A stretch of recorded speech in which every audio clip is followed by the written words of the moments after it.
अस्सलाम वालेकुम ख़ातिन हज़रात, मैं हूं मिस्टर अहमद कसाना। सबसे पहले तो माज़रत, मैं तकरीबन 8-9 दिन आपसे रब्ता नहीं रख सका। मैं ट्रैवल कर रहा था और आपसे उस तरह फिर रब्ता मुमकिन नहीं था। तो इसलिए मैंने सोचा कि वो हौच-पौच थोड़ा-सा करने से बेहतर है कि एक ही दफ़ा आपसे फिर गुफ्तगू की जाए। तो अब मैं वापस हूँ और बैक टू वर्क इंशाअल्लाह। अब ये सिलसिला जारी रहेगा और आपसे मुलाकात भी होती रहेगी। तो आज का जो मुख्तलिफ जो टॉपिक्स हैं जो हमने डिस्कस करने हैं वो बहुत ही इंपॉर्टेंट है। एक तो ये है कि अच्छी खबर तमाम तर घुटन के बावजूद ये है कि पाकिस्तान आईसीसी का नंबर 1 इस वक्त मुल्क बन चुका है और ये बहुत बड़ा एजाज़ की बात है पाकिस्तान के लिए। और साथ ही देखें कि जो हमारी ब्लाइंड टीम है उसने भी इंडिया को हरा के गोल्ड मेडल जीत लिया है। तो अच्छी खबरें भी आ रही हैं, लेकिन ज़ाहिर है कि ओवरऑल जो हमारी इस सिचुएशन है वो काफ़ी पतली है। इसका ज़रा तजिया करेंगे और मुख्तलिफ चीज़ों के हवाले से गुफ्तगू करेंगे और तमाम उमूर पे बात करने के लिए हमारे साथ सीनियर सहाफ़ी मौजूद हैं, सलमान आर्मी भाई। सलमान भाई, अस्सलाम वालेकुम जी। वालेकुम सलाम इसरार भाई, क्या हाल चाल है आपके? अल्लाह का शुक्र है जी, आपको बड़ा मिस किया हमने। एक तो ये है कि एक तो ये है कि आज मुबारक हो आपको भी, पाकिस्तान नंबर 1 टीम बन गया जी आईसीसी की। वो भी अल्लाह का शुक्र है कि एक इन इन हालात में भी जो भी अच्छी खबर मिले हम तो बड़े खुश होते हैं। लेकिन बहरहाल जो ओवरऑल सिनेरियो नज़र आ रहा है सलमान भाई, वो तो बहुत ही खतरनाक लग रहा है मुझे। और जो जिस तरीके से हम बिजली के बिलों का मामला देख रहे हैं, जिस तरीके से मामला चल रहे हैं इकोनॉमी के, और लोग बिल जला रहे हैं, लोगों की हालत बहुत ख़राब है, खुदकुशियाँ हो रही हैं, ब्रेन ड्रेन के लिए लोग तैयार हैं, लोग भागने के लिए कोशिशें कर रहे हैं और साथ-साथ सियासी मामला भी चल रहे हैं। तो किस तरह देख रहे हैं आप इन सारी चीज़ों को जी? देखिए किसाना साहब, अगर आप रिजीम चेंज के बाद का सिनेरियो देखें, यानी 2022 से लेकर अब तक, तो आपको लगता यह है कि पाकिस्तान की कोई भी डायरेक्शन दुरुस्त नहीं रही। चाहे वो सियासी महाज हो, और चाहे वो माशी महाज हो, और चाहे वो आपके इदारा जाती मामलात हों। यानी रियासत के इदारे आपस में एक टकराव का मंजर पेश कर रहे हैं। Establishment versus judiciary, politician versus judiciary, media versus establishment, media versus judiciary. ये सारा सिनेरियो जाहिर करता है कि रिजीम चेंज को जिस बुनियाद के ऊपर तब्दील किया गया था, और ख्याल ये किया गया था कि इमरान खान की हुकूमत के खात्मे के बाद हम एक दुरुस्त सिमत को इख्तियार कर सकेंगे, वो तजर्बा नाकाम हुआ है। अगर मिसाल के तौर पे लोग रिजीम चेंज को भूल जाते, अगर इस वक्त की जो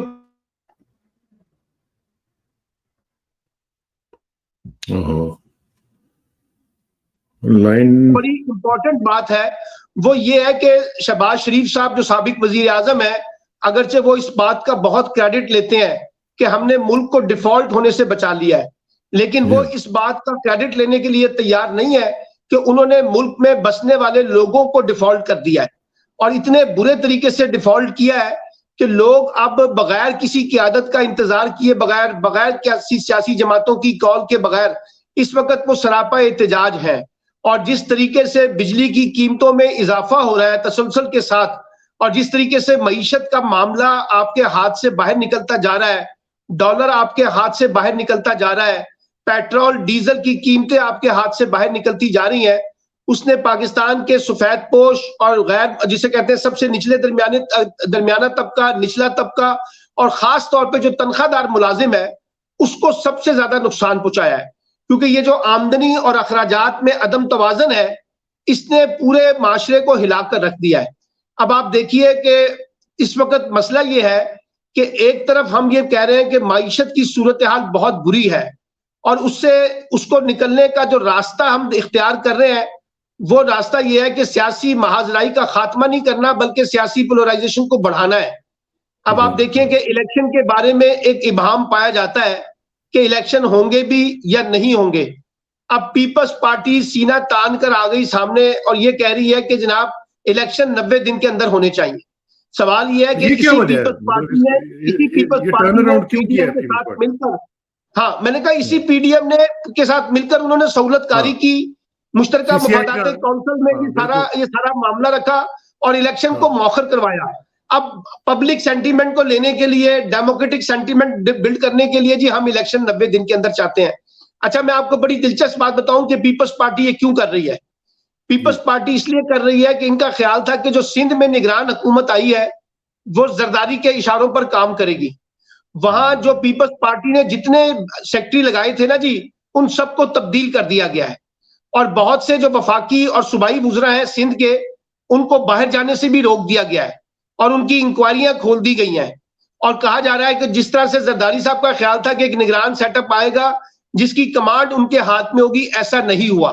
तो ये एक इस्टेब्लिशमेंट पे दबाव डालने की कोशिश है ताकि हम अपनी बातें मनवा सकें, जो इस वक्त हमें सिंध के कॉन्टेक्स्ट में परेशानी लाहिक है।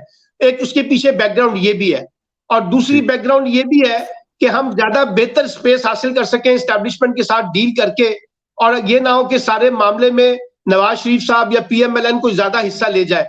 तो ये सारी सियासत हो रही है इस वक्त कौमी कॉन्टेक्स्ट में।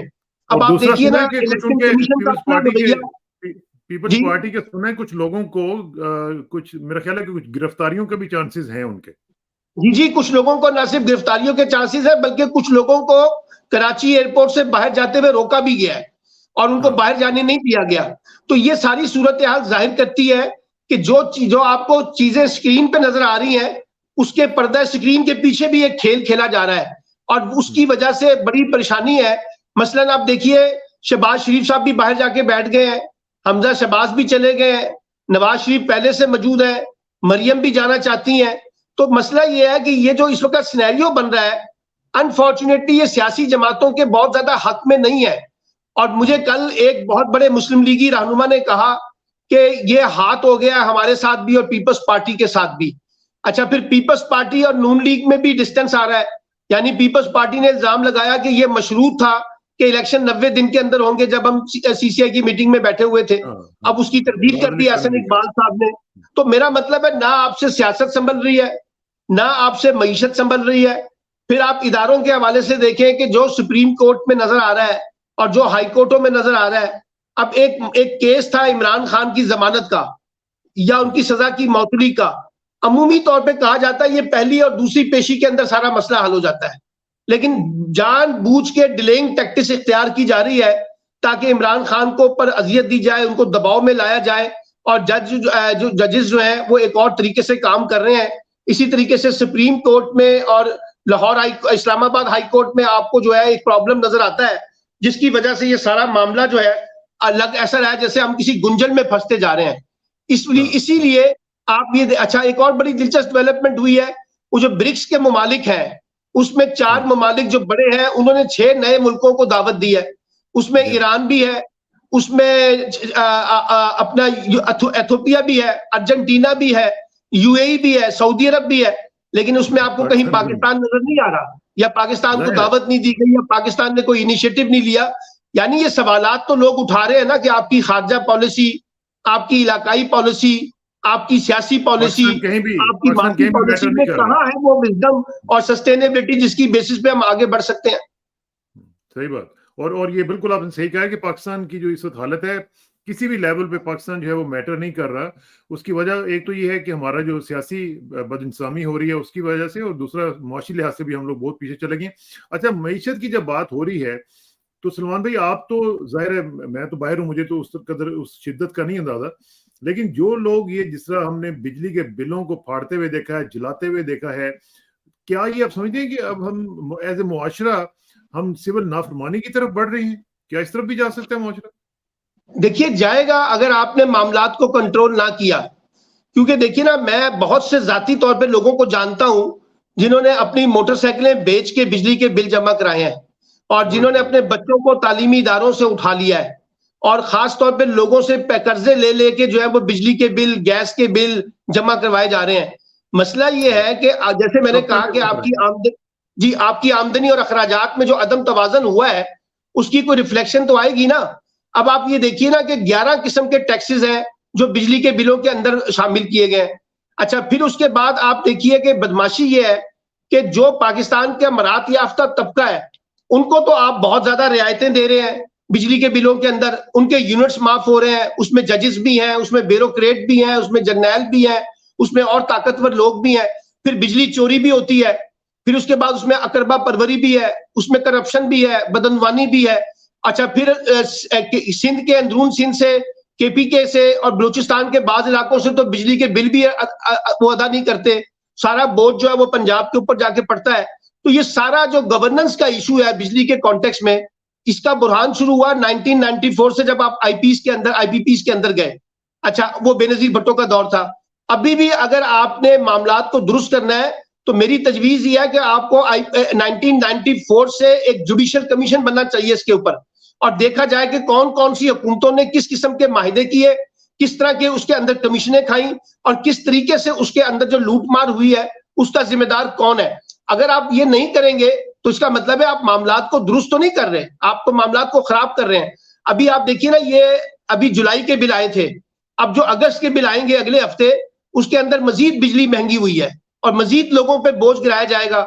अच्छा, फिर दूसरा ये देखिए, मैं जाती तौर पे जानता हूं और मैं खुद भी उसका हिस्सा हूं, हमने अपनी सोशलाइजेशन काफी हद तक बंद कर दी है। अब हम दूर दराज इलाकों में लोगों से मिलने नहीं जाते, अगर कोई मिलना चाहता है तो उसको कहते हैं भी आप अपनी ट्रांसपोर्ट भेज दें, क्योंकि पेट्रोल इस जगह पे पहुंच चुका है कि अब आप इतनी आसानी से मूव नहीं कर सकते। तो ये भी एक क्राइसिस आपको अच्छा, फिर आप देखिए आपकी ज़राअत का सेक्टर जो है वो सारा का सारा जो है बिजली के ऊपर बेस करता है, बिजली की लोड शेडिंग भी है। अच्छा, उसके ऊपर डीजल की कीमतें हैं जनरेटर के ऊपर। अच्छा, फिर एक बड़ी दिलचस्प बात यह हुई कि कौम को ट्रक की बत्ती के पीछे लगाया गया कि आप सोलर पे जाएं। अब जो लोग सोलर पे गए हैं इस बार उनको भी माशाल्लाह 80-80 हजार रुपए के बिल आए हैं, ये याद रखिएगा। और वो ये चीज रहे हैं कि हमने तो सोलर लगाया हुआ है, उसके बावजूद हमें बिल भेजे जा रहे हैं। तो एक अजीब और गरीब, जिसे कहते हैं ना, क्राइसिस में डाल दिया है। अच्छा, फिर आप ये देखिए जो निगरान वजीर आजम है, अल्लाह इनका भला करे, कहते हैं लोग मुल्क छोड़ के जा रहे हैं तो जाएं, क्या फर्क पड़ता है, ठीक है ना। अच्छा, वो कहते हैं कि अगर लोग खुदकुशियां कर रहे हैं या बिजली के बिलों में इजाफा हो रहा है तो क्या फर्क पड़ता है। यानी बाकायदा आप लोगों की तजलील भी कर रहे हैं, आपके पास कोई रेजोल्यूशन कोई नहीं है, लेकिन आप ये कह रहे हैं कि लोग मुल्क से छोड़ के जाना चाहते हैं तो कोई बड़ी बात नहीं है, ये तो दुनिया के हर मुल्क में होता है। फिर आप, हमारे यहाँ एक बड़ा मसला ये आ गया कि ओवरसीज पाकिस्तानियों को गालियां बकने का। हर एक को देखें तो वो कहते हैं जी ओवरसीज जो है वो वहां बैठ के बातें बड़ी बनाते हैं और इनका इस मुल्क में कंट्रीब्यूशन क्या है। भाई, अगर वो ओवरसीज पैसे ना भेजें तो आपका ये मुल्क मजीद नहीं चल सकेगा।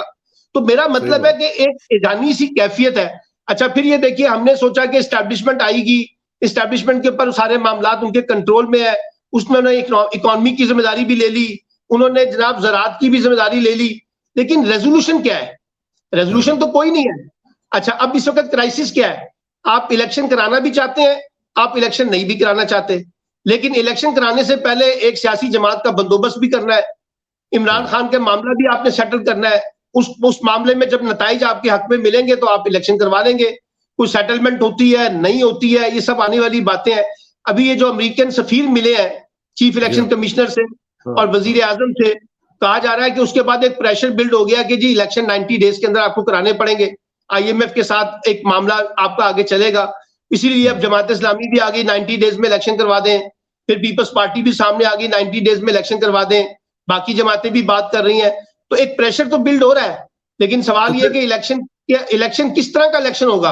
फेयर इलेक्शन होगा, लेवल प्लेइंग फील्ड का इलेक्शन होगा, या एक सियासी जमात को बाहर निकाल कर इलेक्शन करवाया जाएगा, या उनको दीवार से लगाकर इलेक्शन करवाया जाएगा? अगर ऐसा होता है तो इसका मतलब है आपका पॉलिटिकल क्राइसिस कम नहीं होगा बल्कि और ज्यादा बढ़ेगा। लेकिन सलमान भाई देखें ना, पॉलिटिकल क्राइसिस तो ये खुद बढ़ा रहे हैं। आप देखें, आपने खुद फरमाया कि इलेक्शन कमीशन जो है उसने ये बात की है। इलेक्शन कमीशन जो है वो मुख्तलिफ पार्टीज को बुला के कह रहा है जी कि हमसे आके मिलें आप और हमसे डिस्कशन करें। किस चीज की डिस्कशन करनी है इन्होंने? ये बस आराम से इलेक्शंस करवाएं जो उनकी ड्यूटी है, सिवाय दुनिया के हर काम के, ये हर चीज में ये अपनी टांग इन्होंने अड़ाई हुई है सिवाय इलेक्शन करवाने के, जो कि उनकी बुनियादी ड्यूटी है। तो ये क्यों? मसला ये है कि ये इलेक्शन कमीशन से ज्यादा हमारे बड़े क्या इलेक्शन करवाना चाहते हैं, हमारे ताकतवर तबके इलेक्शन करवाना चाहते हैं। अगर वो इलेक्शन करवाएंगे तो बाकी तमाम इदारे भी स्ट्रीमलाइन हो जाएंगे। अगर वहां इलेक्शन की रजामंदी नहीं है तो फिर नीचे इदारे कैसे स्ट्रीमलाइन होंगे? और एक बड़ी दिलचस्प बात यह है कि हम 1973 का जो हमारा कॉन्स्टिट्यूशन है, जो उसको हम वायलेट कर रहे हैं और तवज्जो किस पे दे रहे हैं? इलेक्शन एक्ट के ऊपर। फला शिक जो है ना वो हमें ये स्पेस देती है। तो भाई, सबसे पहले कॉन्स्टिट्यूशन होता है, वो सुप्रीम होता है, वही प्रिवेल करता है। हम कॉन्स्टिट्यूशन को वायलेट करके इलेक्शन एक्ट के अंदर से एक सहारा ढूंढने की कोशिश कर रहे हैं। फिर जैसे मैंने कहा कि यही सारी साबका हुक्मरान जमातें सहूलतकारी का किरदार अदा करके गई, इलेक्शन को डिले करने का पूरा सामान उन्होंने बंदोबस्त उसका किया। तो मसला ये है कि वो इलेक्शन क्यों नहीं करा रहे? इलेक्शन इसलिए नहीं करवा रहे कि उनको लगता है कि इलेक्शन के नताइज जो है वो नहीं होंगे जो हम चाहते हैं। आज KPK के अंदर जो है काफी बड़े पैमाने पर लोकल गवर्नमेंट के बाई इलेक्शंस होने हैं। अब उसका शाम को नतीजा आएगा, अगर वहां पीटीआई जीत जाती है तो इसका मतलब है कि अभी तक स्क्रिप्ट कामयाब नहीं हो पा रहा जिस तरह से उन्होंने सोचा हुआ है। तो अब ये देखेंगे कि आज के नताइज किस तरीके से निकल के सामने आते हैं। फिर जिस तरीके से ये इमरान खान का मामला भी डील किया जा रहा है, अभी तक तो जो खबरें आ रही है ना कसाना साहब, वो ये है कि इमरान खान भी अपने मौकफ पे खड़े हुए हैं, वो भी नीचे नहीं आना चाहते और वो भी अपना स्टैंस लेके खड़े हुए हैं। तो फिर कैसे बात चलेगी? मैंने पहले भी कहा था कि बुनियादी मसला तो ये ना कि डायलॉग होना चाहिए सारे पॉलिटिकल फोर्सेस के अंदर और एस्टैब्लिशमेंट के दरमियान, कोई वे फॉरवर्ड तलाश करना चाहिए। उस वे फॉरवर्ड को तलाश करने के लिए कुछ लोग बातें तो कर रहे हैं, कोशिशें भी कर रहे हैं, लेकिन ये जो हमारे ऊपर रिएक्शनरी पॉलिटिक्स डोमिनेट करती है ना, बदले की आग, एक दूसरे को इंतकाम लेना, एक दूसरे को नीचे गिराना, वो मामला भी तो सरे फहरिस्त है ना। अब आप देखिए नवाज शरीफ साहब का मामला था कि जी 15 सितंबर को आ रहे हैं, अब 15 अक्टूबर को चला गया। अच्छा, अब मसला यह है कि वो आएंगे क्यों? जब तक कि उनको भी लेवल प्लेइंग फील्ड नहीं मिलेगा, उनको भी ग्रीन सिग्नल नहीं मिलेगा, उनको भी लाल कारपेट नहीं बिछाया जाएगा, तो वो कैसे आएंगे? अभी कल खबर आई है कि जी बिलावल भुट्टो साहब जो है वो दुबई चले गए हैं और वो किसी खुफिया दौरे पे गए हैं, वहां कुछ लोगों से अहम मुलाकातें करना चाह रहे हैं। तो हमारा ये जो सारा पावर का जो सर्कल है वो गुफ्तो शनीद और डायलॉग कर रहा है एक अपने लिए स्पेस पैदा करने के लिए। अवाम कहाँ जा रही है, अवाम के मसाइल किधर जा रहे हैं, अवाम के इश्यूज क्या हैं, उसके ऊपर किसी को दर्द सारी नहीं। मसलन अभी आपने ये जो बात की है, आपने बात की लोड शेडिंग के बिजली के बिलों के हवाले से, मुझे बताइए पीटीआई को तो आपने दीवार से लगा दिया ना, वो तो कोई पॉलिटिकल एक्टिविटी कर नहीं सकते। बाकी सियासी जमातें कहाँ हैं कसाना साहब? मुस्लिम लीग नून, मुस्लिम लीग काफ, पीपल्स पार्टी, जेयूआई, एमक्यूएम, अवामी नेशनल पार्टी, उनका इंटरेस्ट ही नहीं है। उनका अब लोग तो बगैर क़यादत के और बगैर जमातों के बाहर निकल के प्रोटेस्ट कर रहे हैं ना। तो मुझे ये लगता है कि ये जो सारा का सारा हमें अपनी सियासी निजाम के अंदर एक बदइत्तेमादी नजर आ रही है ना, लोगों का जमहूरियत से, सियासत से, इदारों से, क़यादत से जो बदइत्तेमादी पैदा हुई है, ये और ज्यादा खतरनाक है उस सिविल नाफरमानी से जो हम बात कर रहे हैं। हाँ, वैसे मैं आपको बताऊं सलमान भाई, आपने भी देखा होगा, हमने भी अपनी जिंदगी में कभी इस कदर पाकिस्तान के लोगों को बदइत्तेमादी का शिकार होते हुए मैंने ही कम से कम देखा। और जो खासतौर पर होपलेसनेस आई है ना, कि लोगों की उम्मीद खत्म हो गई है। और मैं तो जिससे भी बात करता हूँ, जो भी मुझसे पाकिस्तान से, वो समझते हैं कि शायद इनको कुछ ज्यादा पता है इमिग्रेशन वगैरह के इश्यूज का। आप यकीन करें, हर बंदा इस वक्त मुझे ये कह रहा है कि हम पाकिस्तान से निकलें कैसे, हम पाकिस्तान से जाएं कैसे, हमें कुछ बात ये है कि मैं पिछले दिनों खुर्शीद महमूद कसूरी जो साबिक वजीर खारजा हैं, उनके घर में एक थिंक टैंक की मीटिंग थी। शामी साहब भी मौजूद थे, मुझे शामी साहब, अहमद बिलाल महबूब भी थे, बाकी लोग भी थे। सबका मुत्तफिका ये राय थी कि हमने इससे ज्यादा बुरा क्राइसिस पाकिस्तान में पहले कभी नहीं देखा। लेकिन मसला यह है कि इस क्राइसिस में भी हम लोगों का मजाक उड़ा रहे हैं। यानी मिसाल के तौर पे आप ये कह रहे हैं कि जी अगर लोग मुल्क छोड़ के जा रहे हैं, अभी कल की डाउन की खबर आई है कि 4.5 लाख लोगों ने पिछले 2-3 माह में मुल्क छोड़ा है। अच्छा, अब इसके ऊपर हमें कोई तशवीश नहीं है, बल्कि हम कहते हैं जी इतनी बड़ी आबादी है, जाना चाहते हैं तो चले जाएं। लेकिन आप ये नहीं देख रहे कि वो किस बदइत्तेमादी के साथ मुल्क छोड़ रहे हैं। ठीक है, अभी मैं सुबह की वॉक करके आया हूं, वहां मुझे 2 हज़रात मिले ब्यूरोक्रेट। उन्होंने कहा जी हम पोलैंड शिफ्ट हो रहे हैं और हम जाके नॉर्वे शिफ्ट हो रहे हैं अपने बच्चों के पास। अब पाकिस्तान वायबल नहीं कंट्री रहा रहने के लिए। तो ये जो आपकी एक पढ़ी लिखी तबका है, वो अगर ये सोच के बाहर निकल रहा है, तो इसका मतलब है पाकिस्तान में उनको वो फोर्स ही नहीं कर रहे हालात की बेहतरी के हवाले से। और मैं आपको एक तो सबसे बड़ा डायलेमा बताऊं ना, किसी पॉलिटिकल पार्टी के पास रोड मैप नहीं है और हमारी एस्टैब्लिशमेंट के पास रोड मैप नहीं है। इस इकोनॉमी के क्राइसिस को कैसे डील करना है, पॉलिटिकल क्राइसिस को कैसे डील करना है, इंस्टीट्यूशन को कैसे बिल्ड करना है, कोई समझ नहीं आ रही। अच्छा, कुछ लोगों का ख्याल है कि जी जस्टिस फाइज आएंगे तो इनकलाब आ जाएगा, वो भी 15 सितंबर को आ जाएंगे, उनका इनकलाब भी हम देख लेंगे। इनकलाब इस तरह से नहीं आते।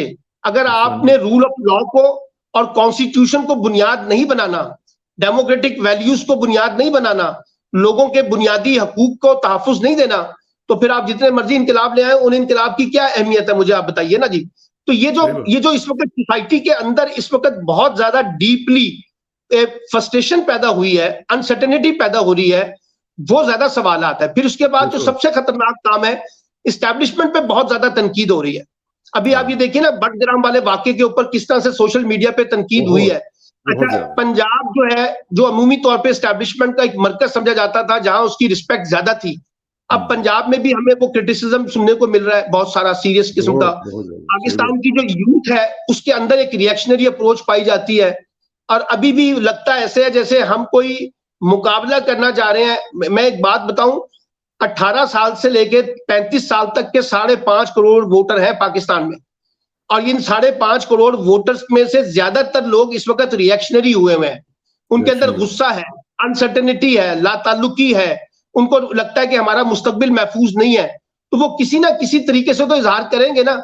ये और देखे एक ना, ऐसे मौके पे जब ये जी जी ये जो आपने बात कही है ना कि 4.5 करोड़ के करीब जो वोटर्स हैं, यंगस्टर्स हैं, आप ये जरा देखें कि अगर इनको ये पता चल गया सलमान भाई कि इलेक्शंस का कोई चांस नहीं है, अभी तो वो इस उम्मीद पे बैठे हुए हैं कि जी इलेक्शंस होंगे तो हम वोट डालेंगे और अपना जो भी इजहार राय है वो कर लेंगे।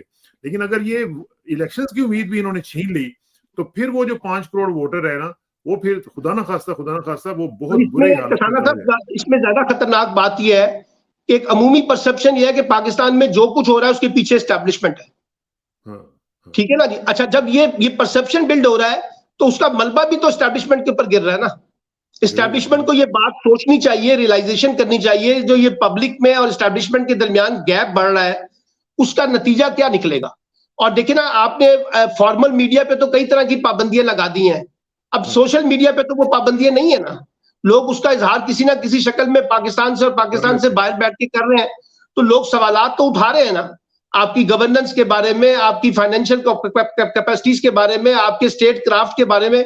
और मैं आपके प्रोग्रामों में कहता रहा हूं कि मसला पॉलिटिकल क्राइसिस का इकोनॉमिक क्राइसिस से बड़ा क्राइसिस हमारा स्टेट क्राइसिस हो गया इस वक्त, कि हमने सही स्टेट को बात। कैसे एक ट्रांसपेरेंट तरीके से, एक वायबल तरीके से, एक डिलीवरेबल तरीके से चीजों को लेके चलना है, और वो मुझे खासतौर पे लगता है देखें ना कि जिस बड़ा तरह प्रॉब्लम आ रहा है। ये जो अदलिया का मामला चल रहा है, और आप देख रहे हैं जो मजाक इस्लामाबाद हाई कोर्ट में हो रहा है, और जो आप देखें खासतौर पे ये जो लतीफ खोसा साहब के साथ वो लिफ्ट वाला मामला हुआ है, अब हर चीज को लोग ये जो है ना वो शक की निगाह से देखते हैं कि ये जानबूझ के ये इन्होंने किया होगा। हो सकता है कि ना भी किया हो, लेकिन अब चूंकि वो एक ट्रस्ट डेफिसिट हो गया हुआ है ना, अब लोग कहते हैं जी नहीं उन्होंने किया। तो ये जो सूरत हाल है, ये किस तरफ लेके जाएगी कि जहां पे हमारी देखिए ना, अब अदलिया आप जो है कोई भी, वो भी पार्टिजन हो आप गई है। हुकूमत में बैठ के कोई भी फैसला करें, लोग कहते हैं एस्टैब्लिशमेंट का फैसला है। आप किसी हाँ, कैबिनेट का जिक्र करें, लोग कहते हैं एस्टैब्लिशमेंट लेके आई है। आप प्राइम मिनिस्टर का जिक्र करें, लोग कहते हैं एस्टैब्लिशमेंट लेके आई है। आप कोई वाकया मनफी होता है तो कहते हैं एस्टैब्लिशमेंट की वजह से हुआ है। तो मैं ये समझता हूं कि ये एक सीरियस सवाल है जो एस्टैब्लिशमेंट को सोचना चाहिए कि ये सारा मलबा, जो सियासी मलबा भी उनके ऊपर गिर रहा है, उसका वे आउट क्या निकालना है, उसका तरीकाकार क्या है, वो डायलॉग का तरीका है, वो निगोशिएशन का तरीका है, वो अंडरस्टैंडिंग का तरीका है, कुछ लो और कुछ दो की बुनियाद पे वे फॉरवर्ड को तलाश करने का रास्ता है, वो तो हम कर नहीं रहे। अब आप एक और देखिए ना, कराची के अंदर ताजरों ने बाकायदा बैनर लगा दिए कि कोई कराची इलेक्ट्रिक कंपनी का बंदा यहाँ पे आया मार्केट के अंदर तो उसकी लातें तोड़ दी जाएंगी। अच्छा, लाहौर में बिल्कुल। अब बैनर लग रहे हैं कि जनाब हमारे पास ना आया जाए।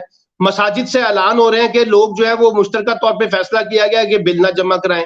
अच्छा, वापडा, अपने जितने भी बिजली की इस वक्त एजेंसीज हैं, उन सब ने इंतजामिया को खतूत लिख दिया कि हमें सिक्योरिटी प्रोवाइड की जाए। लोग हमारे दफ्तरों के बाहर आके मुजाहरे कर रहे हैं और बाकायदा वायलेंस भी हुआ है। तो ये जो सारी सूरत हाल, जो एक सिविल बिल्कुल नाफरमानी का जो मंजरनामा है, chaos है। इसमें जब तक आप सही तरीके से पॉलिसी इख्तियार नहीं करेंगे और लोगों को इत्तेमाद में नहीं लेंगे, लोगों से पूरा सच नहीं बोलेंगे और लोगों का मजाक मत उड़ाएं, ये कहना कि जी लोग जो है वो अब कम पेट्रोल इस्तेमाल करें, वो ज्यादा खाने पीने की तरफ तवज्जो ना दें, अपने आप को सादगी इख्तियार करें।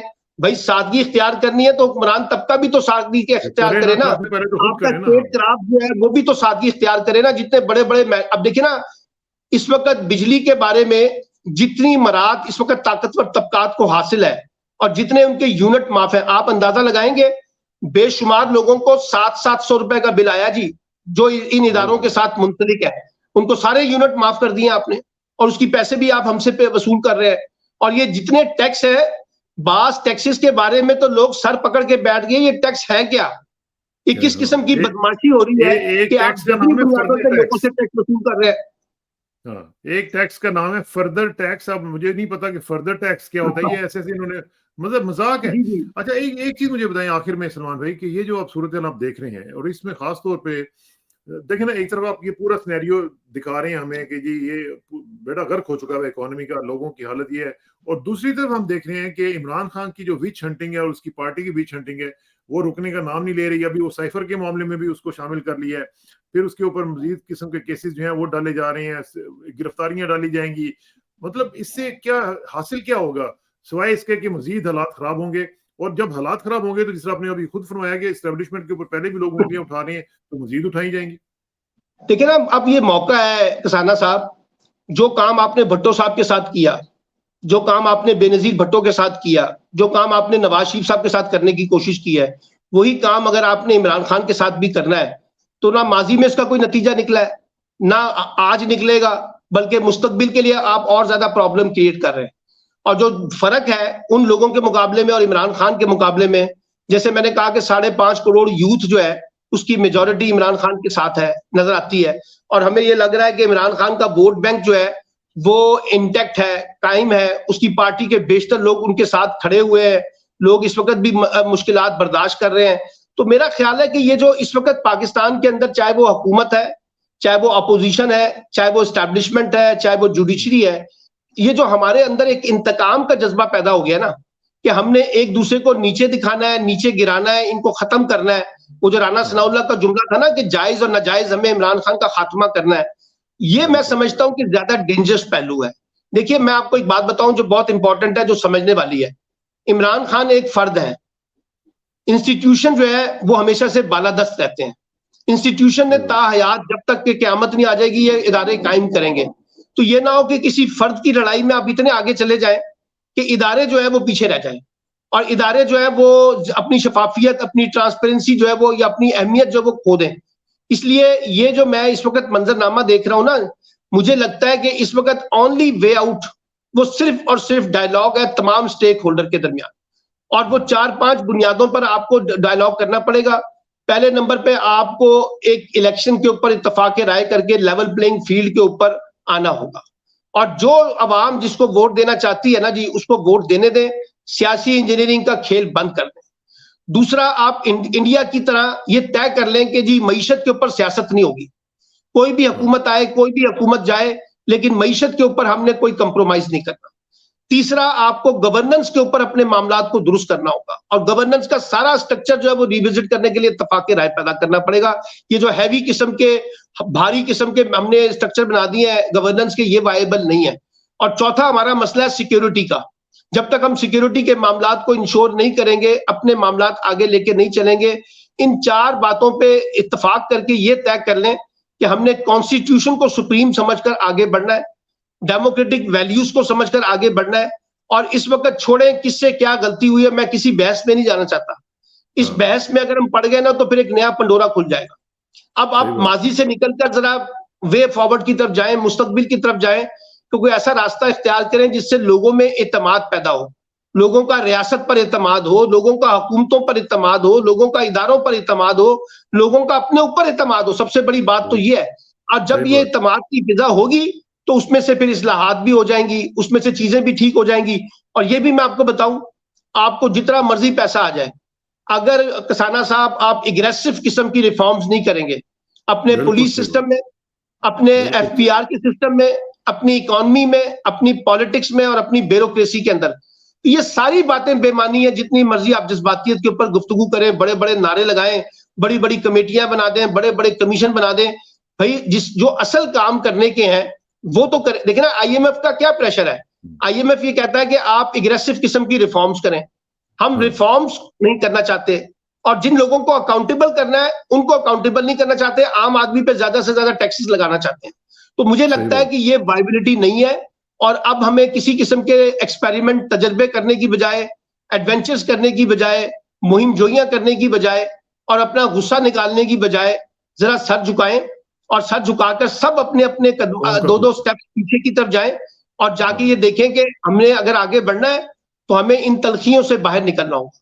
ये जो है ना कि हम उसको और ये जो परसेप्शन बन गया ना, हम हर एक को दबा सकते हैं, हम अपनी मर्जी का मैंडेट ला सकते हैं, हम अपनी मर्जी के नताइज हासिल कर सकते हैं, हम बहुत ताकतवर है। ये चाहे सियासी कुव्वतें हैं और चाहे गैर सियासी कुव्वतें हैं, अब उससे उनको बाहर निकलना पड़ेगा। इमरान खान को भी सोचना होगा कि मुल्क के लिए आगे बढ़ने के लिए वे फॉरवर्ड क्या हो सकता है, और इसी तरीके से बाकी फ्री कैन को देखना होगा। और अगर आप ये नहीं करेंगे तो मसाइल पैदा होंगे। और ये जो था ना कि जी स्ट्रॉन्ग किस्म की एक ऐसी स्टैब्लिशमेंट जिसके पास सारा कंट्रोल चला जाए तो शायद मसले हल हो जाएंगे, वो मुझे मसले हल होते हुए नजर नहीं आ रहे। और आप ये देखिए ना, आप तो छुट्टियों पे थे, कि जो हमारे यहाँ केयर टेकर गवर्नमेंट बनी है, इसमें भी ऐसे ऐसे अजूबे हमने शामिल किए हैं जिनके बारे में कहा जा सकता है। कल वो गौहर एजाज साहब थे, वो बिजली की कीमतों के हवाले से जो जवाब पेश कर रहे थे, तो उस पर सर जो है ना वो खुजाने को दिल करता था कि यार किस किस्म के लोग आ गए हैं। इसी तरीके से आप बाकी मिनिस्ट्रियों को देखें तो लगता है ऐसे जैसे हमने हर एक को अकोमोडेट करने की कोशिश की है और मुख्तलिफ लोगों को अकोमोडेट करके। अच्छा, अब हमारा मसला अकोमोडेशन का नहीं है, हमें ऐसे लोग चाहिए जो इस क्राइसिस से हमें बाहर निकाल सकें, जो ट्रेडिशनल तरीके से हुकूमत करने की बजाय आउट ऑफ द बॉक्स जाके चीजों को देखने की कोशिश करें कि भी हमारे मसाइल का हल जो है वो रिवायती तरीके से नहीं होगा। जब आपकी सिचुएशन एक गैर मामूली है तो आपको इकदाम भी गैर मामूली करने हैं और ऐसे अफर्मेटिव एक्शन लेने हैं जिससे आप आगे बढ़ने का शॉर्ट टर्म में कोई रास्ता ढूंढे, फिर आप मिड टर्म का रास्ता बनाए, फिर आप लॉन्ग टर्म का रास्ता बनाए। अब ये जो अजम्पशन है ना कि केयर टेकर बैठ के सारा कुछ कर लेंगे, अब आप देखिए ना हमारे पंजाब का केयर टेकर जो चीफ मिनिस्टर है वो अस्पतालों के छापे मार रहा है, वो थानों में जाके छापे मार रहा है, वो पानी में खड़ा हो रहा है। ओ भाई, आपको इसलिए तो नहीं मौका मिला था ना, आपका तो काम ये था कि आपने 90 डेज में इलेक्शन करवा के एक इलेक्टेड गवर्नमेंट को लाना है। अभी ये देखें, जो अपना सदर मुमलिकत ने खत लिखा चीफ इलेक्शन कमिश्नर को और कहा कि आप आके मुझसे मिले, उन्होंने बाकायदा मुलाकात करने से इनकार कर दिया। यानी जो रियासत का सरबराह है उससे चीफ इलेक्शन कमिश्नर मिलने के लिए तैयार नहीं है, लेकिन वो अमेरिकन सफीर से मिलने को अपने लिए आजाद समझता है। ये जो कॉन्ट्रडिक्शन हम अपनी रियासती निजाम में पैदा कर रहे हैं, लोग हम पे हंस रहे हैं, लोग हमारा मजाक उड़ा रहे हैं बाहर बैठ के कि आपका रियासती क्राफ्ट किस तरीके से ऑपरेट कर रहा है। तो मेरा मतलब है इसमें सबकी गलती है, मैं किसी एक फरीक की बात नहीं कर रहा, सबसे गलतियां हुई हैं। अब उन सब की गलतियों का इजाला यह है कि सब पीछे हटे और थोड़ा सा अपने अंदर ठहराव पैदा करें, तहम्मुल पैदा करें, बुद्धबारी पैदा करें, एक दूसरे के लिए स्पेस निकालें और एक ऐसा रास्ता तलाश करें जो सारी सोसाइटी को दोबारा यकजा कर सके। इस वक्त जो लोगों के अंदर डिवीजन आ गई है ना बहुत सारी, वो डिवीजन पाकिस्तान के मफाद में नहीं है। और काश हमारे लोग जो हैं, जो फैसला करने वाले लोग हैं, वो इस चीज को समझ सकें। लंदन में बैठे हुए नवाज शरीफ भी समझें, जरदारी साहब से भी समझें, इमरान खान भी समझें, फजलुर रहमान भी समझें। लेकिन अगर इसके मुकाबले में हमने शॉर्ट स्पेल में अपने अपने पॉलिटिकल इंटरेस्ट की बुनियाद के ऊपर कुछ लो और कुछ दो की बुनियाद पे आगे बढ़ना है और भाड़ में जाए रियासत और भाड़ में जाए अवाम और भाड़ में जाए मुल्क, तो फिर उसके मतलब है कि हम तो खुद मुजरिम है सारे खेल के अंदर। बिल्कुल सही बात है सलमान भाई, बहुत बहुत शुक्रिया। अल्लाह करे कि जो आपने बातें की हैं उनके ऊपर अमल भी हो और हम देखें कि पाकिस्तान के हालात जरा बेहतर हों और पाकिस्तान की इकोनॉमी को बेहतर किया जा सके। बहुत बहुत शुक्रिया जी, thank you very much, see you soon, अस्सलाम वालेकुम।